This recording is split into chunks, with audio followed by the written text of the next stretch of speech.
ummata karrayyuu qawwee akka itti qoode gabaasne turre. Ummanni kun juntaa loluu fi qophii jira. Juntaan ummata Oromoo kakarrayyuu bira bakka tokkollee hin qabu jechuudhaani Shimallis Abdiisaa faati Addisuu Araggaa Qixxeessaa faati ummata karrayyuu kana akka fakkeenyatti akka gootummaattu jedhanii dhaadheessaa turan jechuudha. Achiin dubattu juntaanii barbadaahee jira jedhamee dubbatameen dubattu karrayyuu qawwee kennineefi kana irraa guuruu qabnaa murtiin jedhu dabarfamee torbaanii kana keessattuu kun jechuun jalqabee ilaaltanii kun viidiyoon footoon kun Addisuu Araggaattu barreesse feesbuukii isarra fudhadhe ummati karrayyuu akkanatti juntaa loluu fi qophaa'ee jira jedhame suuraalee hedduun kagos kana fakkaatanii Addisuun faatii gadhiisaa turanii ummati karrayyuu akkana jira akkanattu jechuun juntaanii loluu fi qophaawaa jira jedhame akkasitti dhaadheeffamaa ture. Isin garsiisaa kun Addisuu Araggaa Qixxeessaati feesbuukii isaati. Kalee irraa kaasanii ummata kanarraa qawwee deebisnee hiiknaa. Ummanni kun akka nu barbaanne biltsiginna deeggaraa abiyyi deeggaraa hin jiru woboo deeggaraa jira jedhamee qawween akka irraa hiikamu murteeffame. Kanaan walitti qabatee Aanaa Minjaar Shonkor godina Shawaa Kaabaa Amaaraa. Ummata karrayyuutu fi ituu ummata naannoo kan jiru qawween irraa hiikamuu qabaa jedhamee biltsiginna Amaaraatiin murtiin murteeffamu isin biraan geenne turre. Kalee ummata karrayyuu walitti qabanii duguuggaa sanyii waan fakkaatu jechuudha. Warri gadi duguuggaa sanyii raawwatee jedhame warra Afaarii ka qawwee fudhatee jedhama warra dhiifama. Karrayyuu ka qawwee fudhatu nama 49 walitti qabanii sun keessa 14 mootummaan Abiy Ahmedii deeggartoota abaa'oo shanee jechuudhaani bakkuma sunittu ijjeesee jira. Nama sun keessa namni lamni baqatee harka bahee jira. Namni 16 achi buuteen isaa hin beekamu.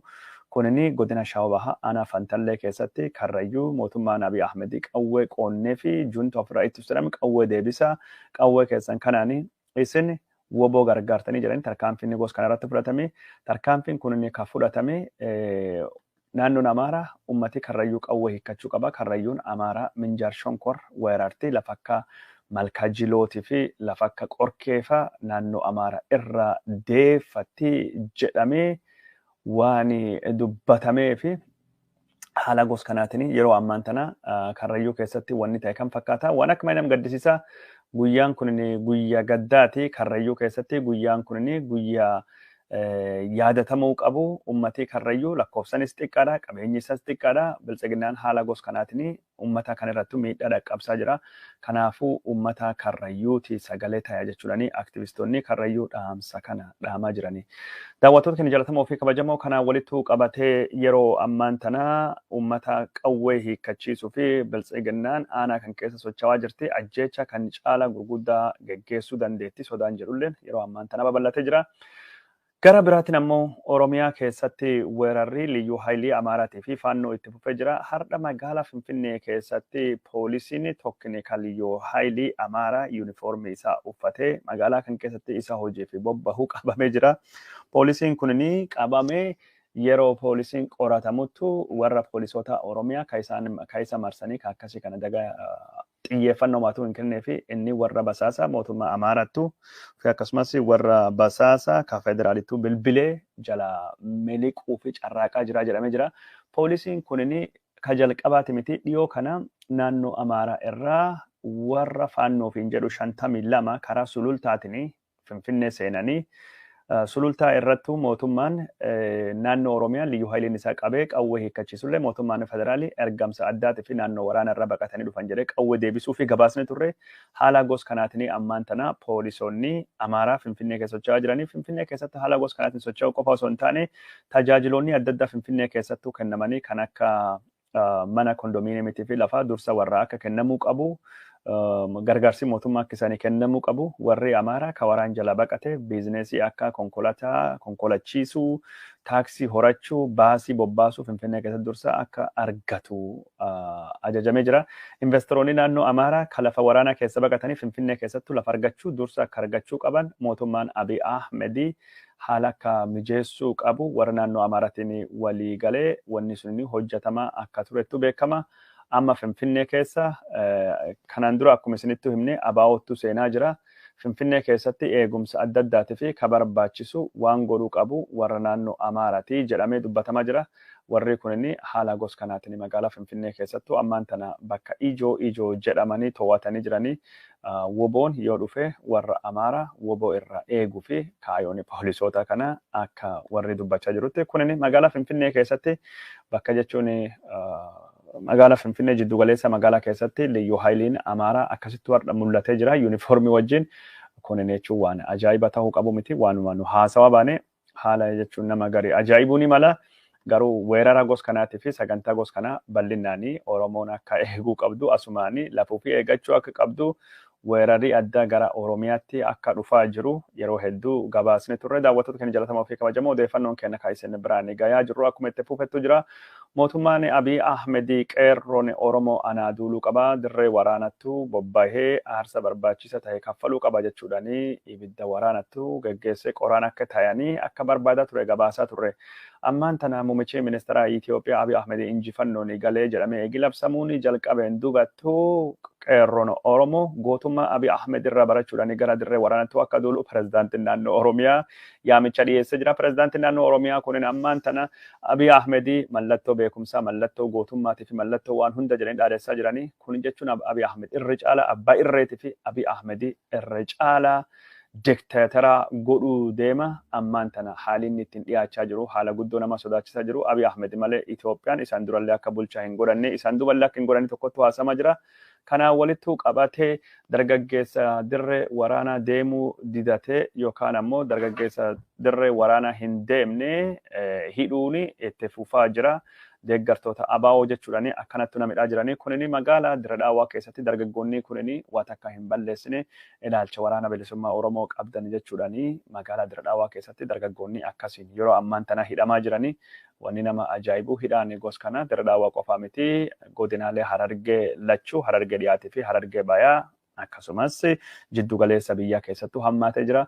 Hidhaan gosa kana kunini keessattuu jechuun aanaa mi'eessoo magaalaa mi'eessootii fi asabootii keessatti lakkoofsa guddaan namni hidhamaa jira woboon as socho'aa jira waan jedhuuni jedhamee odeeffannoon gabaafamaa jira. Kan akkuma isin quba qabaataniif malee Oromiyaa guutuu Wallagga Booranaa Gujii bakka hundayyuu hidhaan hammachaa akka jiru yeroo adda addattu gabaasuun kennanii yaadatama. Daawwattoota keenya jalatamoo fi kabajamoo godina Shawaa Bahaa aanaa Fantallee keessatti waan ta'e isinitti himne jirra. Karrayyuun namni 49 qabame 14 ejjeeffamee jira. Namni 2 lubbuun bahee jira. 16 miidhagfamanii achi buutan isaanii hin beekamu. Oduu biraatiin ammoo Wallaggaa keessatti waan ta'e isinitti mudemna. Godina Wallaggaa Bahaa keessattuu warri Amaaraa Faannoo ka jedhamanii fi akkasumas warri Amaaraa Liyyuu Haayilii ka jedhaman godina Goojjamii dhihaa karaa ana burreetiin dhufanii seenanii Liyyuu Haayilii naannoo kana jiranii kaadhalattoota Amaaraa irra leenji'e humna addaa Oromiyaa ka jedhutu jira. Warra wajjin ta'uudhanii Wallagga Bahaa aanaa giddaa ayyaana Andoodee Dichoo ganda jedhamu keessattuu ummata Oromoo fayyaaleeyyii 124 hedduun isaanii daa'immaanii fi ijoollee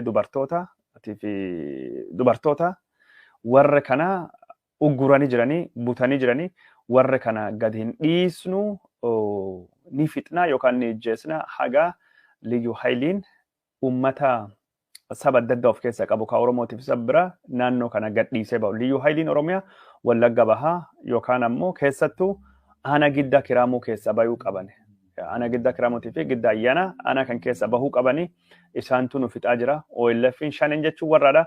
Warri kun nurraa bahuu qabaa jechuudhaan yeroo ammaan tana dubartoota haala gosa kanaatiin ugguranii jiranii kun waan akka malee nama ajaa'ibu.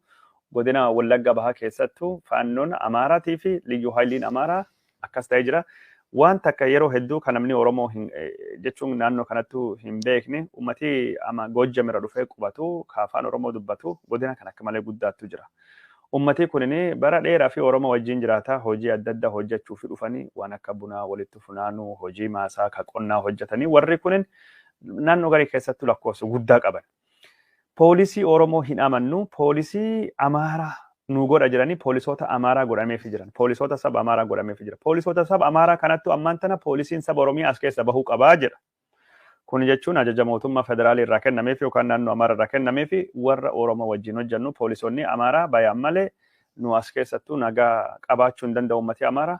Nu Oromoo miti kaa ittisnu ummata Amaaraa kaas jira kana shanee irraa ittisa badii irraa ittisa nuun jettanii badii ka dhaqqabsaa jiru mootummaadha. Mootummaan bahuu malee nu jechuun hojii hojjechuu hin dandeenyu jechuudhaani ganda jechuun Andoodee Diichoo jedhamu kan keessatti dubartootaa fi daa'imman 124 olii yeroo ammaan tana butanii jiranii ijoollee daa'immanii fi dubartoota butan kan gadi hin dhiisnu hin fixna haga waraanii jechuun liyyuu haayilii Oromiyaa jedhamu yookaan humni addaa Oromiyaa jedhamu achi bahu. Warri zoonii Wallagga Bahaa bulchuu kadhachaa turanii ammaan tana isaanuu baqatanii jiran. Kalee guyyaa dheengaddaa wanni kun ta'e mari'achaa turanii isaanuu jeessan asii baa jedhanii ari'anii jiranii haala gos kanattu jira. Wallaggaa keessattuu wanni ta'aa jiru namni keenya akkuma quba qabaatuu fi akkuma beekuu qabuu fi kanallee gabaasne malee wanni deemaa jiru waa hedduutu ta'aa jira waa hedduutu yeroo ammaan tana gaggeeffamaa jira jechuudha. Oduu biraatiin ammoo naannoo Somaalii yeroo ammaan tana riphee loltootatu keessa socho'aa jira jechuudhaani. Mustafee Umar nama hedduu hidhaa akka inni jiru dhagahamee jira. Naannoo kan keessatti riphee loltoota Somaalii ka Ethiopia diiguu barbaadanii inni jedhuu fi akkasumas shororkeessitootatu naannoo kan keessa socho'ee falmitootaa fi nama hedduu hidhaa jira. Pireezidaantiin naannoo Somaalii Mustafee Umar televezyiinii naannoo san keessatti socho'u tokkocha jiru. Nabade ka jedhamu gaazexeessitoota isa 6 hidhee gariin biyya bahanii televezyiinii illee cufuu gabaasne turre. Mustafeen duula kana akka gaarii akka inni geggeessuu danda'u ammaan tana mootummaa federaalii irraa maallaqee akka kennamaafii jiru beekamaa jira. Mustafeen birrii miliyoonii 50 kennameefii jira mootummaa federaaliitiin. Kaayoo san akka bakkaan baasu kana kaa kennee fi ajaja muummicha ministeera Abiy Ahmediitiin ministeera albuudaatiif ministeera albuudaa ka tahee namni kennee fi Taakkala Uumati miliyoonii 50 warra kanaa kennee jira. Dhiyoo kanallee naannoo Affarii ka waraana keessattuu hirmaachaa jirtuu fi waraana Tigraahii ittisuu keessatti hirmaachaa jirtuu fi miliyoonii 30 kennuu gabaasne turre. Garuu ministeerii albuudaa kunin bakki warqeen irraa baatu, bakki wanni adda addaa daayimendiin baatu, pilaatiniin bahu, bakki warshaan adda addaa itti oomishamu godina Gujii baha ummati 100,000 beelawee jiru godina Booranaa ummati beelawee jiru haga ammaan tana gargaarsa waan takkallee yookaan ammoo arjooma womaatu hin goone. Garuu naannoo Somaalee ummati nagayaa wal waraansisuu irratti tarkaanfii mootummaan ammaan tana geggeessaa jiru deeggaruu fi ajaja ministeera muummetiin birriin Itoophiyaa miliyoonii 50 Mustafee Umariitiif kennamee jira. Mustafee Umar yeroo ammaan tana duula Abiy Ahmedii naannoo Somaalii keessattuu geggeessaa jira. Haalii gos kana ka jiru kaayoo Abiy Ahmedii Itoophiyaa jechuun ilaalcha gos tokko qabdu bakkaan baasuu fi ka godhamu. Oduun kenna ka isin biraan gayaa jirru akkuma itti fufettuu jira. Daawwattoota keenya jaallatamoo fi kabajamoo waan nu daawwattanii nu hordoftaniif hedduu isin galateeffannaa. Itoophiyaa keessatti yeroo ammaan tana waraana geggeeffamaa jiru kanaan walittu qabatee mootummaan Abiy Ahmedii injifannoolee gurguddaa argachaa akka jiru addeessaa jira. Dirree dhihaatii fi dirree bahaatiin injifannoo argannee dirree jidduu galeessaa keessalleettu argachuu deemna jedhee Abiy Ahmedii har'a miidiyaa isaa irrattuu labsee jira. Abiy Ahmedii kanaan walittu qabatee ummata naannoo Amaaraatii fi Affarii gootummaa isaaniitiif illee galateeffachuun isaa dhagahame jira. Gara biraatiin ammoo warri Tigraahii kalafa kan gadhiisee bayanii keessattuu Affarii fi naannoo godinaalee Amaaraa Kaawalloo Kaabatii fi Waaqimraa bakka adda addaa gadhiisanii bahanii taaktikii waraanaa yookaan tarsimoo waraanaatii fi dhiisne jechuudhaan akka hin mo'amne dubbachaa jiran. Mootummaan Abiy Ahmedii ka gadaan isaa dhumachaa jiru akka injifatee ummata Itoophiyaa burjaajessaa jira jechuudhaan ibsa baasanii jirani. Haa ta'uutii malee mootummaan Tigraahii riphee loltoonni isaa miidhaan waraanaa irrattu dhaqqabullee baatu bakka hedduutti dhiibbaa dippiloomaasiitii fi akkasumas dirree bahaa irrattu loltoota Affaariitii fi Eertiraatiin miidharatu dhaqqabeen bakka hedduu dhiisee akka bahuu danda'ee dubbatame jira. Wanni waraanii naannoo Eertiraatii fi dhiibbaan humnootii Affaariitii fi diroononni Turkiitii fi Imaaraatii humnoota Tigraay irratti godhan akka malee cimaa tahuu hin oolle. Kanaan walitti qabatee hawaasii addunyaa karaa dippiloomaasiitiin dhiibbaan irratti warra irratti godhaa ture jabaallee tahuu hin oolle. Guyyuma jalqaba riphee loltoonni Tigraay naannoo Amaaraatii fi Affaarii gadhiisanii bayaniin midhaan gargaarsaa konkolaataan 145 Tigraay seenuu hayyuu dureen dhaabbata mootummoota gamtoomanii Antonio Guterres barreessee jira. Kuni jechuun waliigaltee gosa tokkootiin dhiibbaa hawaasa addunyaatiin warri kunniin naannoo kana dhiisanii akka bahuu hin oolle dubbatamaa jira. Magaalota garii guyyaa 3 durattu sanbata xiqqaa irraa kaasanii bahuu jalqabanii warri Abiy Ahmedii kalee magaala isaan keessa bayan arganii injifannoo halabsatanii malee isaan guyyaa 2-3 duratti iyyuu magaalota hedduu kan akka Laallibalaa fa'aa kan akka Gaashanaa fa'aa waraana tokko malee gadhiisanii gara biraatiin ammoo waraana gaggeeffamaa jiru kanaanii walitti qabatee mootummaan Abiy Ahmedii karaa dippiloomaasiitiin waraanii kun akka dhaabbatu yaamichi gaggeeffamaa jirullee haala marii adda addaatiin warri kun naannoo Amaaraa gadhiisanii bahan fakkaatullee mootummaan naannoo Amaaraa karaa miidiyaa isaatiin araara wanni jedhu warra Tigraay wajjin hin jiru jechuudhaan ibsa baasee jira. Lallabaa jechuun yookaan ibsa kennameeni humna badii tihin eegisan ittiin jiran kan wajjin araarii hin jiru. Araara jechuun kiyyoo isaan ittiin nama soban jechuudhaan warri kana namni ittiin mari'atu hin jiru jechuudhaani akka jechuun balbaltii araaraa hin jirre mootummaan naannoo Amaaraa labsee jira. Mootummaan naannoo Amaaraa kana labsuu qofa odoo hin taane har'a ammoo kalee dhiifama. Ministeerii raayyaa ittisa biyyaa Itoophiyaa injifannoo eegii labsateen dubattu hooggantoota waraanaa keessa tokko ka tahe gad bahuudhanii karaa miidiyaa isaatiin naannoo Amaaraa gubbaattu miidhaa dhaqqabsee fi warri riphee loltoota Tigraay ummati Amaaraa tokkummaan ka'ee warra kan irratti haaloo bahuu qabaa jechuudhaan dhaamsa dabarsee jira. Ummati Amaaraa yoo haaloo hin baane warra Tigraay irra yoo badii kan hin kaffalanne ummati kunini namaa miti jechuudhaan kan dubbatee Leetenant Jeneraal Baacaa Dabaleeti. Yakka addunyaa kan gubbaattu jira jedhame hundaayyuu warri Tigraay ummata Amaaraa irratti dhaqqabsee jira. Warri Amaaraalleen yakka waan jedhamu hundaayyuu warra Tigraay irratti dhaqqabsuu qabaa jechuudhaan televezyiinii isaatii gubbaattu argame dubbatee jira. Viidiyoo kan isinii qoodee jira deema dhageeffadha jechuun waan inni dubbatee naannoo Amaaraa keessatti yakka hama jedhamu addunyaa gubbaa jiru cufa warri Tigraay geggeessee jira. Amaaris yakka gosa suni ummata Tigraay irrattu geggeessuu qaba jechuudhaan yaamicha duguuggaa sanyii ammaan tanallee dhiyeessaa jira. Warri Abiy Ahmedii kanaan dura naannoo Tigraay kanallee mo'atanii Isaayyaasii wajjin duguuggaa sanyiitii fi yakka waraanan yakka namooma babbada eegii godhaniin dubattu achi keessa mo'amanii bahanii ammaan tanallee naannoon Amaaraa mariin hin jiru jetti. Warri akka jechuun Baacaa Dabalee ammoo ummati Amaaraa haaloo bayaa jecha miidiyaa karaa miidiyaatiin yaamicha dhiyeessaa jiranii isaati irrattu yaamicha dhiyeessaa turanii haala gosa kanaatiin wanni nagaa jedhamu ka hawaasii addunyaa carraaqaa jiru taayaa hin jiru fakkaata.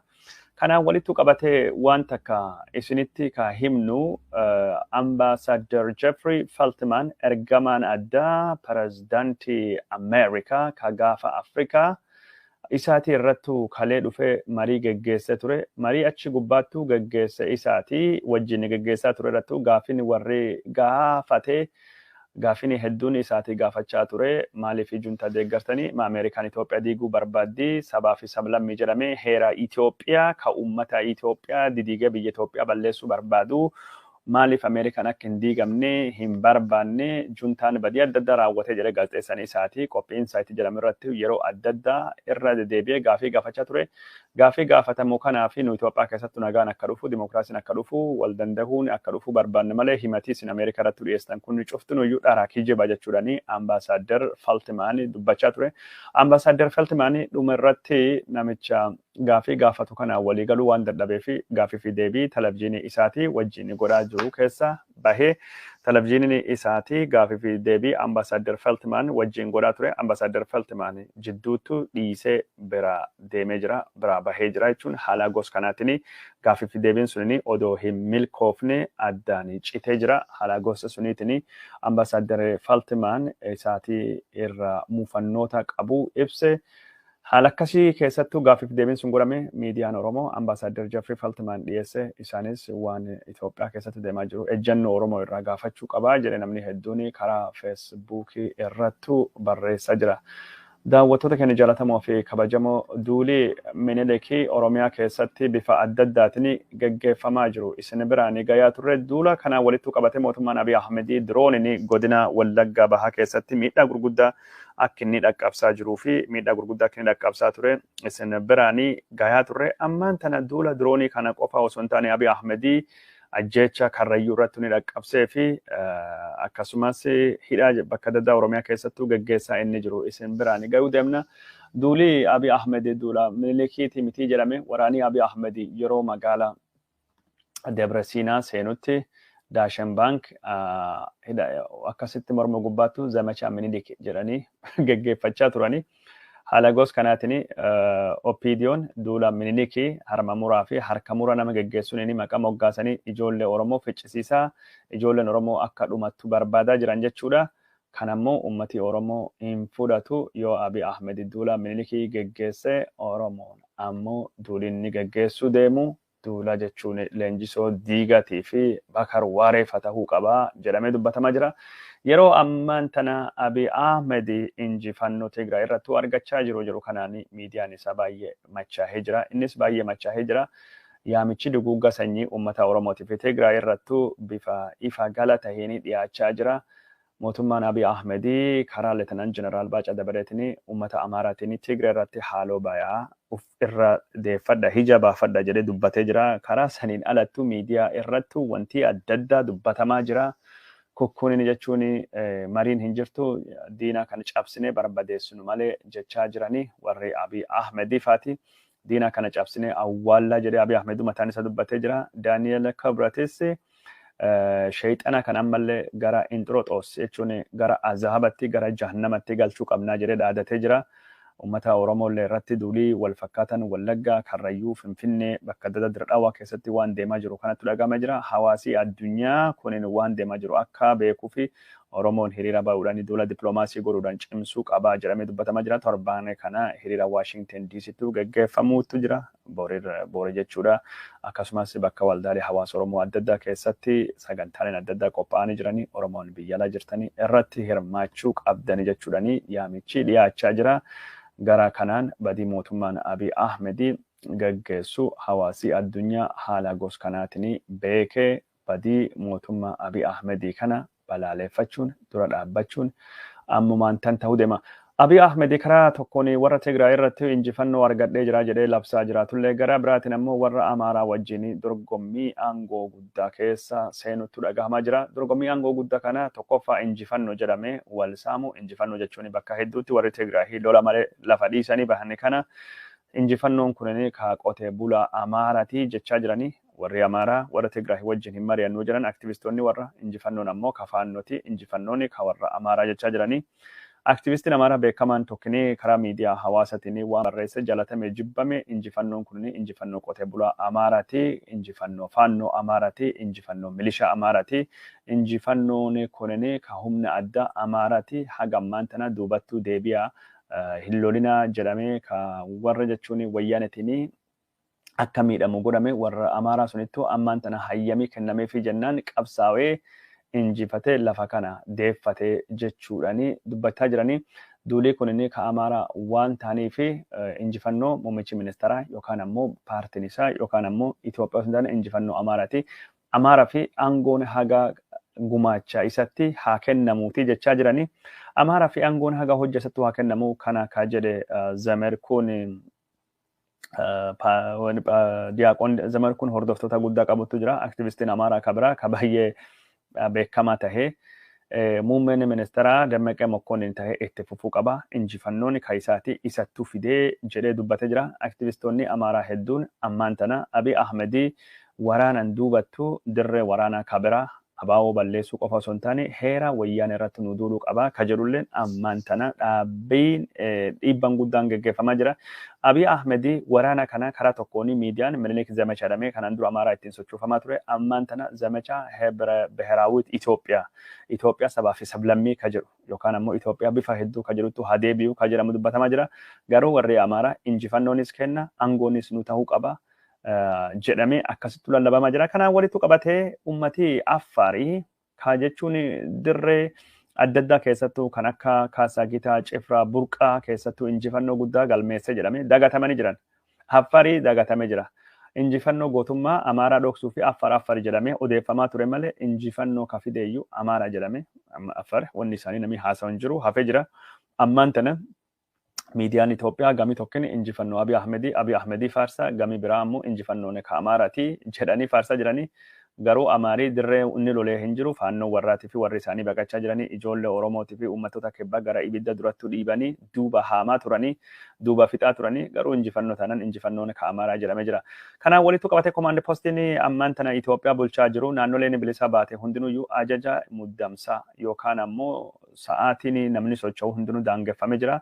Naannoo kan keessatti komaandi poostiin qabeenya badee mancahee barbadaa'ee akka galmeeffamuu fi naannoo Amaaraatii fi akka jechuun beenyaan kaffalamuu deemu murteeffamee jira. Naannoon Amaaraa baajetii isaa ka qabu hunda waraana irratti akka fixee mootummaan federaalii gargaara akka ture dubbatamee jira. Bara baajetii itti dhufu keessatti mootummaan Abiy Ahmedii naannolee waraanaan diigamanii ka Amaaraatii fi baasii guddaa baasee deebisee ijaaruu fi akka inni karoorfachaa jiru maddeen kenna amanamoon dubbachaa jiranii ammumaan tana irra baasee ka'ee komaandi poostiin miidhaa naannoo Amaaraa keessattuu dhaqqabee akka galmeessee qoratee baasiin isaa meeqa akka taate mootummaa federaalittuu akka beeksisuu qabu ajajii kennamee jira. Mootummaan federaallee mootummaa warraa jechuudha. Gara biraatiin ammoo naannoo Affariitii fi xiyyeeffannaan wal fakkaataan kennamaa fi hin jiru gootummaa fi akkasumas wanni warri godhe ammaan tana haasaman jiru ijoolleen Affarii karaa miidiyaa hawaasaatiin yeroo ammaan tana injifannoo waliin arganne ummati Affaarii akkuma duri bar durillee daangaa Itoophiyaa eegaa turanii garuu ammaan tanallee akkuma duri sun dagatamanii jiran jechuudhaani dubbachaa jiranii haalii gosa kana akkasittuu deemaa jira. Odeeffannoon kenna ka isin biraan gayaa jirru akkuma itti fuufettuu jira. Waraana haga ammaan tanaatiin geggeeffamaa jiru keessatti yoo akkame xiqqaate uummanni 100,000 ajjeefamee jira jechuudhaani gaazexaan biyya Ingiliiza barreessee jira. Waraana Abiy Ahmedii waggaa tokkoo fi guyyaa 28 duraanii bane ummati 100,000 ka du'e yookaan ka lubbuu dhabe yoo taate ummanni 100,000 hedduu madoolee yoo ta'u ummanni miiliyoonota buqqa'ee yeroo ammaan tana beelaa fi saaxilame jechuudhaani mootummaan Abiy Ahmedii kan Noobelii nagayaa argate gaafa Afrikaatii fi Itoophiyaa badii akkam hamaatii fi akka inni saaxilee gaazexaan Ingilizaa barreessee jira. Kanaan walitti qabatee ministeerri haajaa alaa Ingilizaa duraanii Jeremy Hunt namni jedhamu badhaasii Noobelii nagayaa Abiy Ahmedii fi kenname irraa mulqamu akka qabu yaamicha dhiyeessu gabaasuun kennan yaadatama. Daawwattoota keenya jaallatamoo fi kabajamoo mootummaan Abiy Ahmed yeroo ammaan tana uummanni Itoophiyaa miiliyoonotaan waraanan buqqaanii beelawaa jiran kanattu yeroo ammaan tana ummati Itoophiyaa miiliyoonota godinaa fi gammoojjilee Oromiyaatii fi Somaalee fi Affaarii keessatti hanqina roobaatii fi awwaannisaatiin beelaan miidhamaa jiran kanattu injifannoo dirree waraanaa irrattu arganne labsuu fi uummanni dayaaspooraa biyya alaa jiru biyyattuu akka deebi'uu qabu yaamichi dhiyaatee jira. Dayaaspooraa miiliyoonii tokkootiif mootummaan Abiy Ahmedii sagantaa qopheessee jira. Dayaasporaan Itoophiyaa ka addunyaa gubbaa jiraatu keessattuu dayaasporaan Amaaraa ka Ameerikaa fi Awurooppaa jiraatu waggaa haarawaa Itoophiyaatii fi akkasumas ayyaana Kirismaasii Itoophiyaatii fi ayyaana qillee yookaan immoo ayyaana ganna ba'aalitii fi akka biyyattuu deebi'an dayaasporaa miiliyoon tokko qopheeffamee jira. Dayaasporaa miiliyoon tokko kan mootummaan filuu kunin xayyaarii isaatii fi baasii warra mootummaattuu dandayaa jedhamee jira. Diasporaan kunini muudama Abiy Ahmedii kan mootii torbaffaa ta'uutii fi injifannoo gootummaa Abiy Ahmedii dirree waraana irratti argatee faarsuu fi gumaacha diasporaanii birmadummaa Itoophiyaa kabachiisuu fi sochii no more jedhamu keessatti taatee yookaan gumaachinni gumaachee fi beekamtii kennuu fi jedhamee jira. Diasporaanii miiliyoonii tokko ka biyyattuu galuu jedhamu keessa diasporaa Afrikaallee ka jechuun no more jedhee sirna koloniyaalizimiitii fi Itoophiyaa Ameerikaa fi Awurooppaan deebisee gabroonfate dura dhaabbatee jedhamuufillee affeerraan dhiyaatee fi hoteelinni kaffalamee fi xayyaarii tikeettiin kaffalamee fi jedhamee jira. Uummatni miiliyoonii tokko ka biyyattuu deebi'u kunini wayita Itoophiyaan uummata miiliyoonii 27 oli gargaarsa namoomaa barbaadu. Uummata Booranaa, uummata Baalee, uummata Gammoojjii Harargeetii fi Somaalii, Affarii, Benishaangul Gumuz, Gaambeellaa abbaa kana namni ittiin jedhu hin jiru. Uummati kun beela'ee dararamee rakkachaa jira. Garuu Abiy Ahmedii deeggartoota isaa hedduun isaanii saba Amaaraa ka ta'anii miiliyoonii tokko Finfinneetti torbaanotaan duubattu simachuu deema. Kana jechuun mootummaan Abiy Ahmedii mootummaa deeggisii Itoophiyaa jechuun aangoo isaati. Itoophiyaa jechuun faaruu isaa malee uummata beela'ee rakkate dantaa uumaatu hin qabu. Yeroo ammaan tana Itoophiyaan waraanani rakkoolee uumamaatiin Itoophiyaan waan adda addaatiin sila miidhamaa jirtu. Kanatti mootummaan Abiy Ahmedii qusannaa godhu saniin odoon deebi'ee naannuma Amaaraatiif Affarillee ittiin ijaarellee waa takka. Uummata beelawaa gargaarsa ittiin dhiyeessee fi godina Booranaatii fi Baalee fi bakka adda ittiin dhiyeessee waan biraati. Garuu deeggisii guddaa hagas geettu qopheessaa jira. Diasporaan yaamichi dhiyaatee fi jiru kun hundinuyyuu karaa embaasiilee ministeera haajaa alaatiin Dammaqee Mokkoniitiin akka dhiyaatuu fi persentiin dhibbaa keessaa persentiin 60 oli. Dhalattoota naannoo Amaaraatiif Finfinnee akka ta'etti dubbatamaa jira. Harki guddaan warra Amaaraa kaammaan tana hiriira dhiyoo kana bahee Abiy Ahmedii deeggaraa jiranii chaapteroota waldaalee hawaasa Itoophiyaa ka biyya alattuu gurmaa'ee yaamichi kunini karaa bataskaana ortodoksiitii fi akkasumas yaamichi kunini karaa embaasileetii fi dhaabbata Zeematii fi biltsiginnaa Amaaraatiin akka inni ta'aa jiru. Warri Oromoo ka yaamichi dhiyaateef akka malee xiqqaa akka ta'e dubbatamaa jira. Oromoon biyya alaa jirtu mootummaa Abiy Ahmedii biraan dhaabbannee deeggarsa hin kenninee fi sochii ciccimoo hin goone jedhamanii jiranii odoo jechaa jirru kanaan dura oduu kan isinittuu gabaasee ture. Walgahiin diasporaa ka Oromoo ka kanaan dura qophaawaa ture hedduun isaa haqamee jira. Walgahiin kun cuftinuyyuu sochii tokko ka waraana jabeessuu jedhamee diasporaan Itoophiyaa bakka diaspora Amaaraa jalatti deebi'ee jira. Ka Oromoo jennuun cuftinuu ka Itoophiyaa jalatti deebi'ee jira. Afaan mariitiif afaan haasaa hundinuu afaan Amaaraatti deebi'ee jira. Maal jenna warra Amaaraa waliin dhiyaatanii warri Oromoo ka irrattu hirmaatu nama akka malee xiqqaa tokko. Walgahii dhiyoo kan gaggeeffame ijoollee Oromoo guruppii WhatsAppii, guruppii jechuun Telegiraamii, guruppii Feesbuukiitii fi listii jechuun nama baratee ka Itoophiyaa ka jedhamuu fi yaamicha karaa embaasiitiin godhamu hunda keessa haqamanii jiran. Harki guddaan harki dhibbaa keessa 70-80 ijoolleen beltseegin